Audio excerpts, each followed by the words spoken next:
Muy buenas tardes. Bienvenidos al Pariente 6, episodio número 4.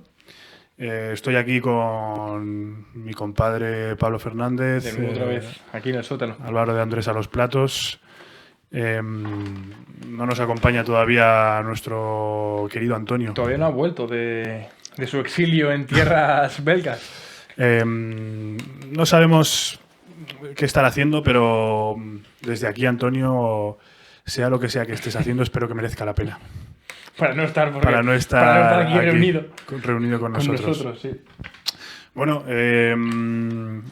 siguen pasando cosas en el mundo, la verdad que cuando no, cuando no dejan de pasar cosas, pero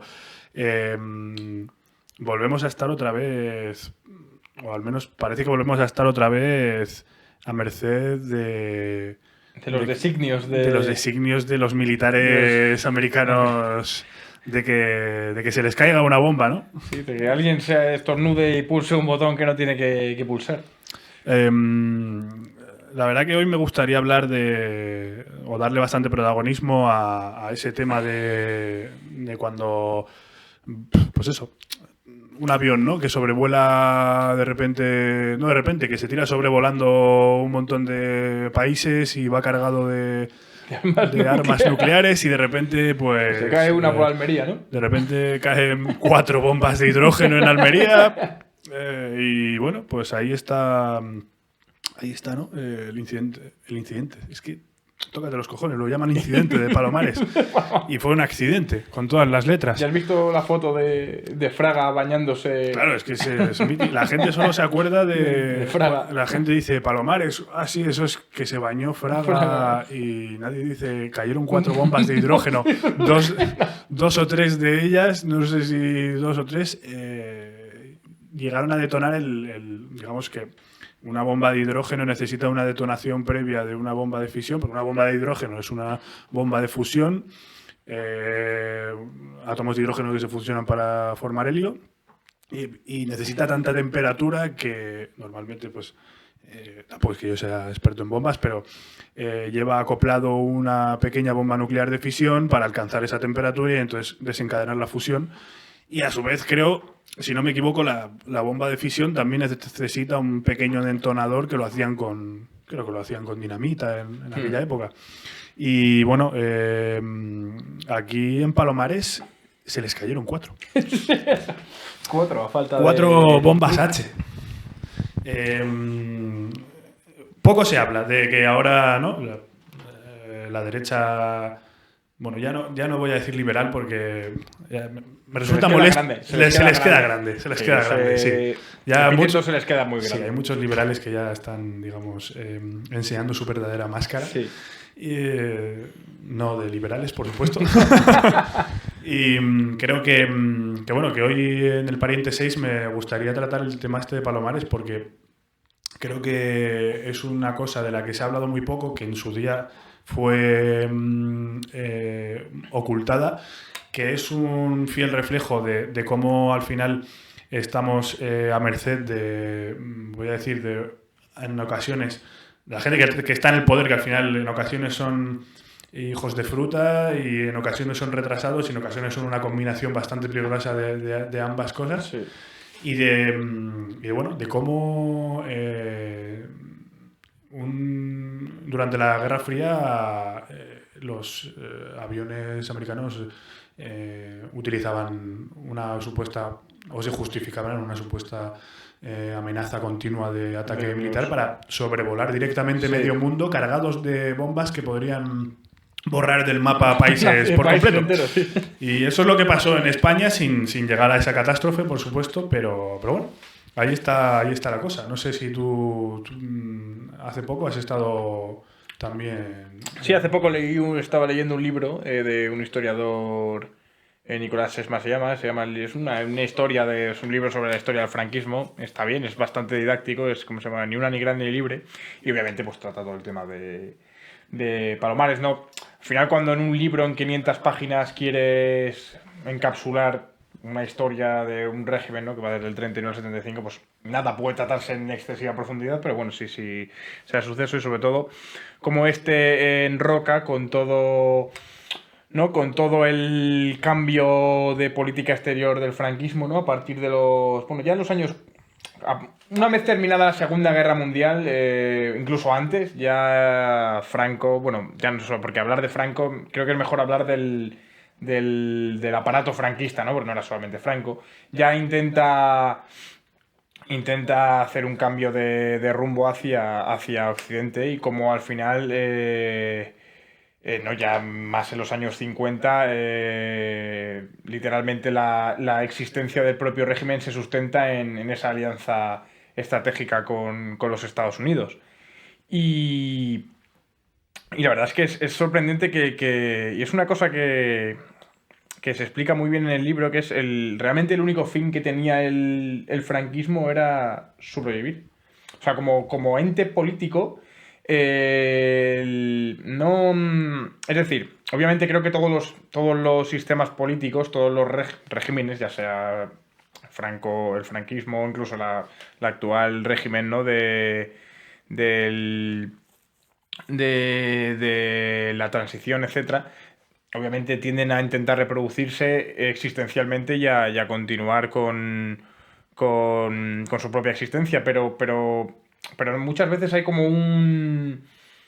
podríamos decir, una meta mayor, ¿no? En el caso de, por ejemplo, ¿no? De China ahora mismo se supone que la meta mayor es alcanzar el socialismo, etcétera. Pues en un régimen democrático se supone que la meta es alcanzar ¿no? Una soberanía Sí, no, estos, ¿cómo se llama? nacional. Estos aforismos de la Revolución Francesa, ¿no? De libertad, igualdad, fraternidad, etcétera. Y al final el franquismo, sí es cierto que en su retórica tenía este tema de intentar llevar a España otra vez a esa grandeza pasada imperial, era un poco como se justificaba el régimen a sí mismo. En el verdadero terreno de los hechos, todas las decisiones que se tomaban eran simplemente para existir, para sobrevivir, más que para existir, para sobrevivir. Entonces, no les temblaba el pulso. No les temblaba el pulso que mientras estaban abriendo bases estadounidenses en territorio español, se le daba asilo político a Ante Pavelić, que era un criminal de guerra croata de los Utacha más salvaje incluso que los propios nazis, ¿no? Era un poco esta paradoja, ¿no? Que muchos historiadores, de hecho, mucha gente dice que el régimen franquista nunca llegó a ser fascista, porque siempre una de sus propias características fue la indeterminación, ¿no? Estar indefinido, en cierta manera. Y yo creo que esta indeterminación es un rasgo común en todos los regímenes fascistas que se han dado en la historia, pero es verdad que creo que el régimen franquista lo llevó a la máxima expresión de la hipocresía, ¿no? Y sí, claro, pues si había que vender que España era... No, si tenías que tener contentos a los camisas azules, a los falangistas, con el Ministerio de Vivienda, pero a la vez tenías que tener un programa de estabilización, de reformas económicas liberales, a la vez que intentabas dar una imagen de soberanía española mientras dejabas que los americanos se les cayeran 4 bombas atómicas en Palomares, pues a ver, y si eso conseguía que el régimen sobreviviera un año más, pues hacía. Claro, es que, o sea, al final es efectivamente una cuestión de supervivencia política. O supervivencia no política, porque no había no había democracia, entonces no podía haber. O sea, la supervivencia política estaba garantizada. Pero venía del exterior, claro. Pero venía, claro, de. Hombre, también interior también hubo mucha. Supervivencia del régimen en el marco político exterior. Luego también, exterior. Por ejemplo, sobre todo a partir de los 40-50, el régimen siempre medía mucho la mano dura con la que ajusticiaba a los que eran opositores, etcétera, por el miedo de la reacción exterior que pudiera desencadenar. Al final el régimen se vendía a sí mismo como la famosa democracia orgánica, entonces, y aspiraba a estar integrado en todos los organismos internacionales, ya no solo la ONU, que al final lo consiguió, sino la Unión Europea, que nunca consiguieron que se permitiera entrar, el FMI, el Banco Mundial, etc. Su objetivo era ser un Estado plenamente reconocido internacionalmente como un Estado de derecho. Para que ellos lo vendían como el derecho a la española. Entonces, a lo mejor, pues si había que tener un poco de mano blanda con algunos opositores y no cargártelos, pues en ciertos momentos no se lo cargaban. Pero claro, luego era un equilibrio muy inestable, porque si veían que la mano blanda hacía que perdieran legitimidad dentro del propio territorio nacional, pues había que mostrar músculo, y esto pasó, ¿no? Con los últimos ajusticiados, aunque hubo una esta internacional... Los procesados de Burgos. Sí, efectivamente, pero se les ajustició con Salvador Puig-Antí, además con el garrote vil, que es una manera absolutamente infame de dar muerte a alguien, ¿no? Entonces siempre el franquismo bailó en un territorio muy... Es curioso, ¿no? Siempre estuvo a punto de caer, pero al final no... Hasta la muerte del propio Franco consiguió mantenerse ahí sobreviviendo. Sí, pero rápidamente pasan de una... Bueno, al final cuando ya la autarquía política no comercial no es sostenible, al final Estados Unidos como aliado es algo que se abrazó en ese momento, que se estableció en ese momento, y no como aliado, sino de... Sí, como benefactor. Estados Unidos entra en España, implanta bases en Morón, Zaragoza, Torrejón, ¿no? y Rota. Y ahí entiendo que hay unos contratos, que la verdad, esto es buena pregunta. Me gustaría saber cómo han cambiado esos contratos con el tiempo. O sea, ahora se dice mucho, bueno, son sus bases, pero el libro trataba por encima son sus que bases, los contratos pero se tenían que... Claro, tendría que haber un contrato que se renovaban, sí, que se renovará y tal, ¿no? Y todo esto. Pero el hecho de que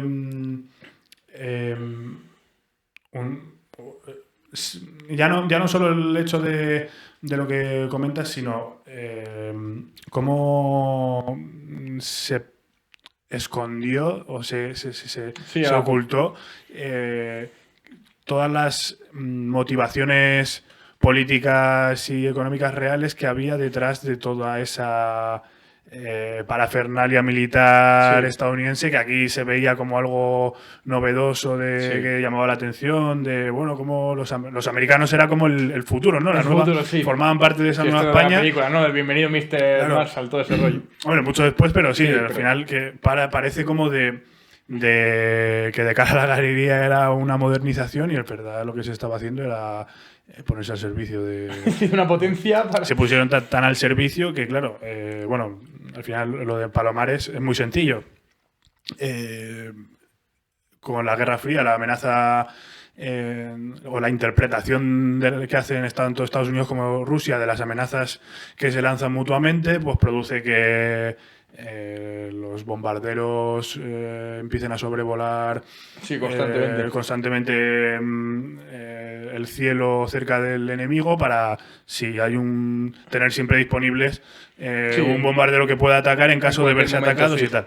Y los B-52 americanos pues cargaban armas nucleares, sobrevolaban una cantidad de kilómetros y de extensión enorme, y entonces, claro, por logística hacían distintos repostajes, o tenían distintos puntos para repostar, y uno era Almería.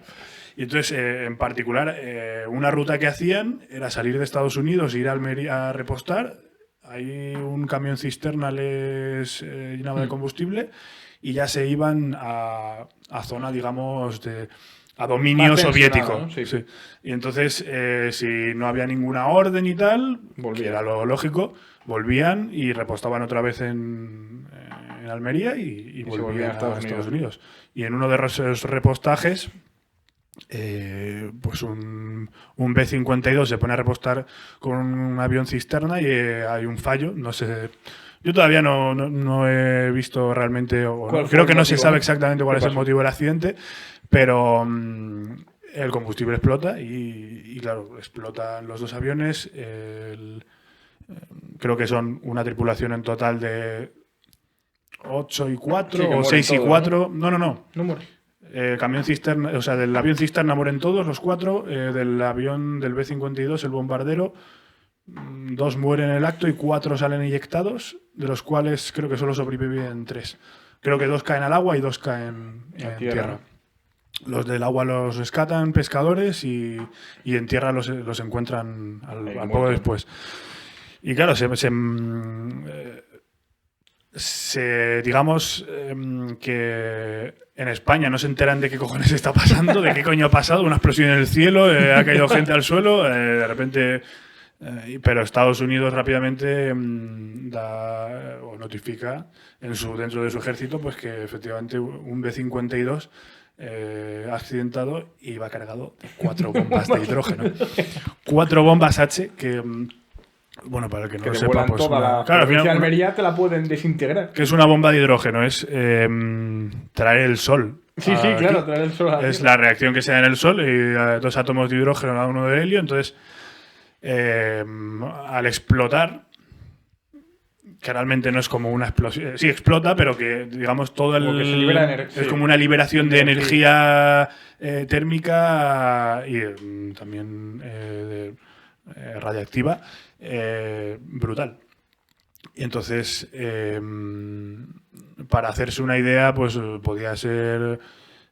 depende de la potencia en megatones que tenga una bomba, pero las bombas de hidrógeno que se transportaban en aquella época podían ser fácilmente entre 70 y 100 veces más potentes que la que habían lanzado en Hiroshima. Que luego, con el tiempo, no me quiero ni imaginar qué potencia tendrá una bomba nuclear de hoy en día. Si la Tsar Bomb que tiraron los soviéticos era en el 64 y es la más potente que jamás se ha detonado. Pero... Sí. Entonces, dentro del ejército americano se lanza lo que es el protocolo Broken Arrow, que es flecha rota, y eso indica que ha habido un accidente con arsenal nuclear.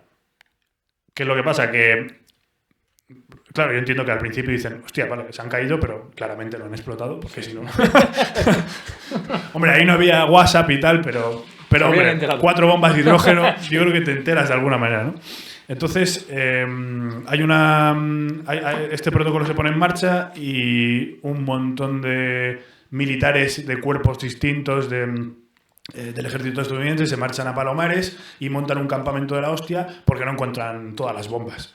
Encuentran al principio una o dos, la segunda con el detonador de dinamita ya había explotado, entonces hay un cráter. Y luego la tercera creo que está en unas condiciones bastante parecidas y la cuarta no la encontraban. Y el tema es que, claro, estas bombas eran de plutonio. El plutonio es un elemento radiactivo por sí mismo, en un estado natural. No es como el uranio 235 o 238, que claro, cuando se utiliza como combustible o como, en este caso, como arma nuclear, si no se desencadena la reacción no es radiactivo. Tú lo puedes tocar, no hay ningún problema. El plutonio no, el plutonio solamente manipularlo ya pues es peligroso porque genera una alta dosis de radiación, entonces las bombas se habían roto y el polvo de plutonio se había esparcido y bueno, fueron medidores, expertos con medidores de radiación y comprobaron que había un nivel muy alto de tasa de dosis, entonces imagínate la que se lió, ¿no? La de Dios. Pero claro, lo que sorprende es que al final claro, incluso los propios americanos tampoco es que lo trataran, hombre, obviamente lo trataron con digamos, secretismo, pero hasta cierto punto, ¿no? Pero el principal agente que quiso ocultarlo todo fue el propio régimen franquista. Claro, por al final creo que eso hubiera jugado con... Creo que incluso en la propia legitimidad que se daba al régimen, al final el régimen eso tenía que conjugar... pues sobre todo ya en los años 50 y 60 tenía que conjugar tanto la vertiente más desarrollista, todos estos nuevos los jóvenes... Aperturista. No, aperturista no, desarrollista, era pues esto, lo estaban a favor todos los ministros, que muchos venían del Opus, como que estaban a favor de, pues eso, del plan de estabilización, el crecimiento económico, pero claro, tenía que conjugar esto con el movimiento, que era el nombre del FED de Homs, que a su vez estaba pues eso, entre la parte más franjista, los tradicionalistas. Mítica fe de las Hons, sí, era Falange España tradicionalista de las Hons, claro, era un poco un Frankenstein. Fue lo que hizo Franco con el decreto este de unificación del 37. Era como que metías a tradicionalistas con falangistas, también estaban los desarrollistas. Entonces al sector más falangista no le hacía ninguna gracia ya todo el tema de la injerencia estadounidense. Había pues los más pragmáticos, pues bueno, podían llegar a pasar por el aro, pero bueno, no gustaba. Entonces, para dentro del propio régimen era que se supiera, ¿no? Era un poco humillante, ¿no? Que ya no solamente que habías vendido tu soberanía, sino que te estaban aquí echando bombas nucleares por un puto accidente suyo y no podías hacer nada. Bueno, al final no le puedes pedir cuentas, siendo España, no le puedes pedir cuentas a Estados Unidos en esa época, ya por el tema de la población, pues este catástrofe fue en los 50, ¿no? Esto fue el 17 de enero del 66. 66. Era los 60, ¿no? Pues eso te digo, ya había un... En la final de los 60 ya había un movimiento antifranquista universitario y de huelgas mineras, sobre todo las de Asturias, que creo que fueron en el 65, bastante potentes. Entonces, lo que menos querría el régimen sería que esta catástrofe pues fuera el polvorín que hiciera encender otra chispa de movilizaciones y de descontento. Claro, a los americanos pues les subaría la polla. A los americanos, pues bueno, se os ha quedado la bomba esta, sí, está en nuestra imagen internacional puede quedar comprometida, pero pues, sí, ellos no tienen que rendir cuentas ante nadie, ¿sabía? El régimen estaba pillado.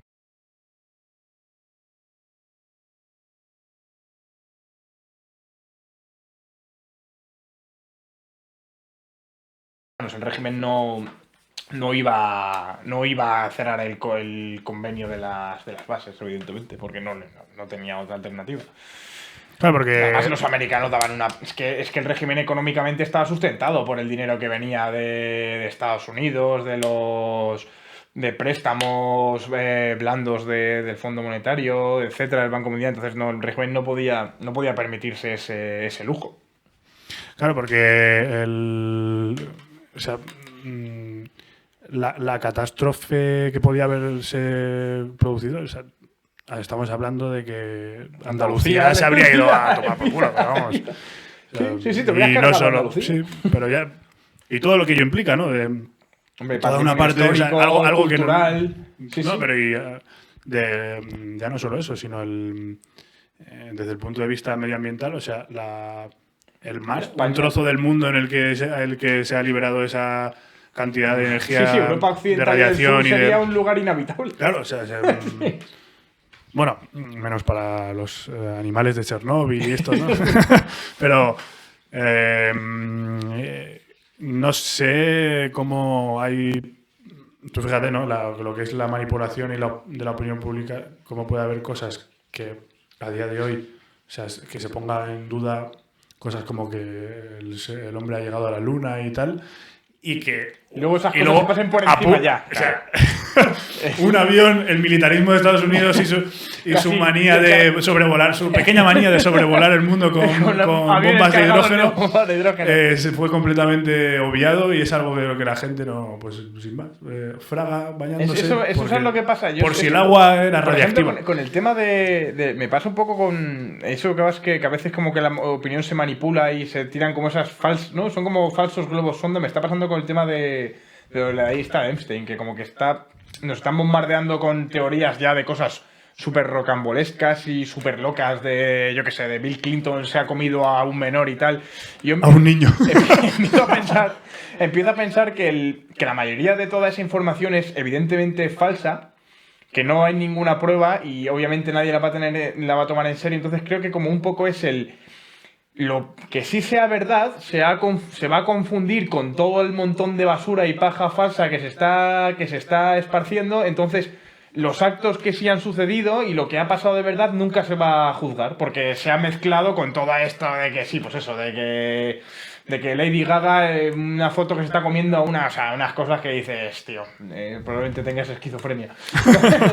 Entonces es un poco eso lo que dices, ¿no? Como que se manipula la opinión con estupideces, ¿no? Y se generan debates sobre conspiranoicos que no hay por dónde cogerlos, y las cosas que ahí de verdad pasan, pues como que te las cuelan te las cuelan sin que te des cuenta, y eso, y ahí es que es verdad, es que es la hostia. Es que eso, que te podría haber cargado se podría haber cargado, o sea, España la península ibérica podría ser un lugar inhabitable, y es que no. O sea, es casi imposible imaginar qué habría pasado con. Probablemente no estaríamos ahí. O sea, claro, es que al final ese escenario es tan loco que Claro, cualquier predicción que puedas hacer es una pérdida de tiempo, Sí. porque, en fin, es algo que. Pero bueno, desde aquí. Y que no sabremos de cosas que habrá ya. Claro, Palomares se cayeron las bombas, no explotaron, pero. ¿Cuántas veces podría haber. Habremos estado al borde. O sea, al borde De la de la extinción, ¿no? Esto como Sí, lo de los espías. Y bueno, hoy, ya dejando a un lado el tema de Palomares, dejando a un lado la destrucción total de lo que conocemos como Andalucía, te traigo hoy para recuperar, ¿no? este ejercicio que hacemos de, bueno, ya sabéis que este podcast está hecho con al final pues muchos elementos de segunda mano, ¿no? Para intentar fomentar un poco, no fomentar, pero que al final hoy en día el mercado de segunda mano pues es una realidad que está en parte desbancando en muchos sectores al de primera mano, y entonces al final este podcast se ha hecho con mucho de segunda mano, que al final reciclas un poco, recirculas cosas todo que el pueden material, valer, sí. que no antes de que sean basura. Y luego, pues, es verdad que con mucha IA también, porque al final cualquier empresa que una persona quiera, digo, de proyecto que tenga a montar, hoy en día la IA, pues. Pero hay un pequeño recóndito, un espacio donde la IA aún creemos que no ha penetrado, no ha llegado. Y es toda la cantidad de cosas antiguas que hay en este sótano. Que bueno, empiezas a buscar y encuentras joyas. Y hoy te quiero traer, pues, bueno, ya sabes que aquí hay muchos ejemplares de historia. Y es que es así, esto está tanto. ¿No? Aquí los olmecas. Te traigo. No sé si verán, los olmecas, que son una cultura precolombina, eran. Déjame que lo muestre un momento a cámara. De hecho, la verdad es que no sé si esta cabeza olmeca en concreto fue la que yo vi cuando estuve viviendo en México, en el museo, que Ciudad de México no era territorio olmeca, creo que los olmecas vivían por la zona que hoy sería Veracruz, pero una cabeza gigante de estas había en la entrada del Museo Antropológico, y creo recordar que de las culturas precolombinas, que se puede hablar de cultura, ¿no? De una cultura, de un sistema cultural, ¿no? Es de las primeras conocidas en la zona de Mesoamérica. Creo que vivieron antes de los mayas. Antes de los mayas, sí. Antes de lo que sería Cristo antes de Cristo. Antes de Cristo, sí. Hay una palabra para eso. Ya, pero no quería decir antes de Cristo, pero no sabía cómo decirlo. Vamos, aquí estaba bicheando antes y curiosamente, parece ser que los olmecas practicaban el sexo con animales o fantaseaban con ello, porque hay aquí no sé si se verá, pero es un tío que se está como... Malditas culturas precolombinas. Beneficiando a un jaguar. Ahí dice pintura de un hombre con un jaguar, se sugiere la unión sexual. Uy, bueno. Claro, es que claro, es lo que tienen los media. ¿Podemos enseñarlo? Si no se desintegra. Sí. Los olmecas. Molan, estaba así. La verdad es que todas las culturas precolombinas molan. Sexo con animales y sacrificios humanos. No sé si los olmecas practicarían el sacrificio humano, los mexicas seguro. Y aquí luego, ¿qué fue el franquismo? ¿No? Es como aquí... Claro, o sea, me encanta la portada, ¿no? Porque es una cabeza, ¿cómo se llama? Una cabeza olmeca, y en la parte de la esquina, ¿qué fue el franquismo? ¿Podríamos establecer una línea directa de causalidad entre los olmecas y el franquismo? Sería complicado. A ver, claro. A través de la gloria de... Es que no te puedo hablar Hay, de la ve- hay gloria. ve- claro, hay veces que la realidad alcanza unos enlaces insospechados, pero Es complicado. el franquismo y los olmecas, ¿no? Pues, hombre, es verdad que Sí, el franquismo utiliza podríamos decir que el franquismo toda esta vanagloriaba retórica imperial, la- pero es que sí. cuando el imperio español, los olmecas Es que no, habían los desaparecido olmecas hace era- 1000 claro. años. Entonces, más de 1000 años. Entonces, no. Está complicado, está complicado. ¿Y luego por qué el enigma? ¿Por qué el enigma? No, eso la verdad que no. Que el enigma de los olmecas, por Yo seguramente... aquí rescato revistas, pero no las leo. A ver, o sea, no lo he leído. La verdad es que de los olmecas no me he informado mucho. Sí, sé que, por ejemplo, joder, en el Valle de México, al lado de la Ciudad de México, está pues, todo el sitio arqueológico de Teotihuacán, que es una maravilla, unas pirámides enormes. Y imagino que lo de los olmecas era un poco por el mismo. Los teotihuacanos no se sabe quiénes eran. Y de hecho, Teotihuacán es el nombre que le dieron los mexicas, los aztecas, cuando fueron a la zona y se encontró con esas ruinas. O sea, no se sabe ni quiénes eran, ni qué idioma tenían, ni por qué desapareció. Entonces, imagino que los olmecas pasará un poco igual. Creo que al final, con las culturas precolombinas, sobre todo las que existieron y perecieron antes de que llegaran los españoles, es más... no Creo que hay menos... No lo sé, no sé a ciencia cierta, pero creo que a lo mejor hay menos información arqueológica con la que escribir un relato, ¿no? Sobre su auge, su... Pero los olmecas, o sea, no sé si. No lo sé, pero No, yo tampoco los sé. olmecas escribían.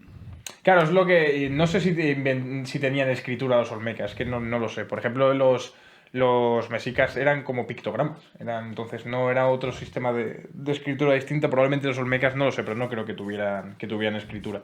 Con pintar coitos con jaguares les era suficiente para expresar todas sus ideas. Todo lo que querían. Sí. Y veo que me traes aquí también desde aquí a Ketama, mítico directo. Sí, sí, claro. Normalmente, pues, ¿sabes? Me gusta rescatar algo de historia y también ¿Quién lo algo diría? de buena música. Que el CD sería algo ahora como vintage, ¿no? Que el vinilo... Ahora, aquí tenemos muchos vinilos, pero hoy quería traerte un par de Auge, historia, CDs. podríamos hacer un auge y caída del CD, ¿no? Como el CD parecía claro. que había enterrado para siempre al vinilo y ahora el CD es más...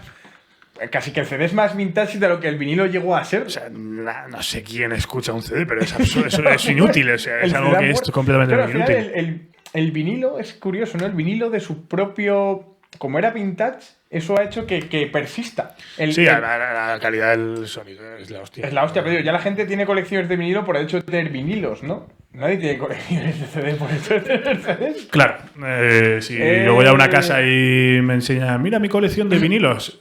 Hombre, a no ser que estemos haciendo algo muy interesante, pues siempre le diré, sí, enséñamela. Pero si me dijera, vamos a ver mi colección de CDs, genera pereza. Que puedo encontrarme ahí Avril Lavigne, hilaridad, no sé, la verdad que... Es que es una cosa... Es algo curioso, pero bueno, nunca está de más, ¿no? Y al final aquí hay muchos CDs, hemos sido siempre mucho de CDs y bueno, vamos a mostrar aquí un poco este CD que hemos rescatado hoy, ¿no? Espera, esta no es la cámara. Tenemos aquí, ¿no? De aquí a Ketama. Y bueno, ¿qué nos puedes decir de este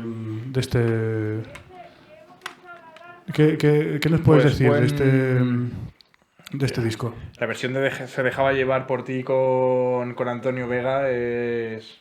Para mí es de los mejores temas de los mejores temas de música española. Música sí, española en general. O sea, me gusta mucho la versión de Antonio Vega solo, pero es que esta versión como que me parece que lo lleva al siguiente nivel. Luego, joder, acabo de nacer, vente pa' Madrid, vengo de borrachera. Es que disco, ¿eh? Qué disco. Para mí es de los... Es como... Problema es que, joder, claro, qué disco. Al final, como a finales de los 90 hay como...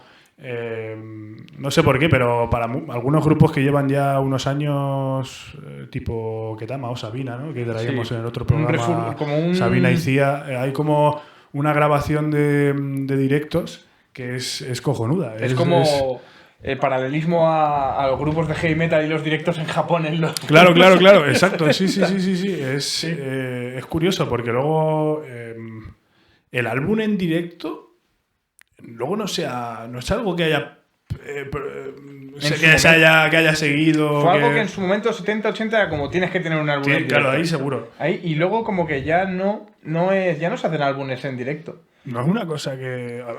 Claro, la música ha cambiado. Ha cambiado mucho, pero es verdad que ya no es eso del álbum en directo, ¿no? Todo grupo grande tenía que tener su puto álbum en directo. A Black Sabbath, por ejemplo, tuvieron ahí una movida legal porque como que la discográfica hizo un álbum en directo, el de Live at Last, que ellos ni habían dado permiso ni nada porque tenían que tener un álbum en directo. Era un tema... Y ya no, eso de álbum en directo, eso ya... a ver, la verdad es que no escucho álbumes de grupos de lo que ahora, ¿no? Lo peta, rollo Bad Bunny, Rosalía y tal, no escucho, pero creo que no tienen álbumes en directo, ¿no? Yo no sé. Para mí, que yo sepa, los que siguen sacando álbumes en directo es Iron Maiden y poco más. O sea, Claro. Y suenan todos fatal. Y además eso, ya no suenan como antes, ¿eh? O sea, ¿por qué suenan tan mal los álbumes en directo de Iron Maiden? Ya es que hasta el Live Quitando at Last... el Live After Pero Death, pero... el Live After Death tampoco suena tan bien. Suena bien, pero... Para mí suena muy bien. Pero ya no sé por qué cojones suenan tan mal. Luego, fíjate que pues deberías escuchar el de Live at Last de Black Sabbath. Ese me parece una grabación amateur. Suena fatal, ese suena horrible. Suena horrible. ¿Cuál dirías que es el... ¿Algún en directo que mejor suena? No, que peor suena. ¿Que peor suena? Probablemente ese. Que suena horrible. Es que no hay por dónde cogerlo, es un despropósito. Yeah. Hombre, que mejor suenan... Hombre, hay muchos, pero el de Thin Lizzy de Live and Dangerous tienen 2 o 3 directos que suenan de puta madre. Que son de puta madre, sí. Luego, no sé, el de ACDC, el If You Want Blood también suena muy bien. Sí. Bien. Suena muy bien. Este de Ketama suena cojonudo. Este suena de cojonudo. Es que ese rollo ahí en España a los 90, que es como, ¿no? Es... rollo sí, flamenco fusión, que sale un poco ya de... Sí. Con que te meten guitarras acústicas pero electrificadas, con... todo eso suena... En esos directos suena muy bien, tío. Es que suena... Sí, la verdad que este y el otro que traíamos el programa anterior de Sabina, sí. suenan cojonudo. Bueno, pues creo que lo vamos a ir dejando ya por hoy. Hoy hemos estado atormentando menos a nuestros oyentes, le hemos taladreado, menos la cabeza. Volveremos al chiismo y al sunismo, porque al final siempre vuelve. Siempre vuelve. Por A por B siempre acabamos hablando de lo mismo. Sí, la verdad que... Puede que dentro de un año incluso hasta traigamos a alguien musulmán. Podríamos empezar por ahí, ¿no? No sé. Ahí, sí. No estaría de más. Podría ser una idea para el primer debate. Debate entre... Sí, por ejemplo, Jordi Wild ahí en las cosas, en la que hace siempre típico programa especial de verano, mucho llevar ahí al... ¿Cómo se llama el científico este? El... Que llevó al colgado, a los colgados estos que son a los que tampoco... Sí, pero tú dices científico o... Al científico y al otro, y al... Javier Santaolalla. Javier Santaolalla con el otro colgado, con los de... No sé ni cómo se llama. ¿Cómo se llama? Mr. Tartaria. Ese Mr. Tartaria.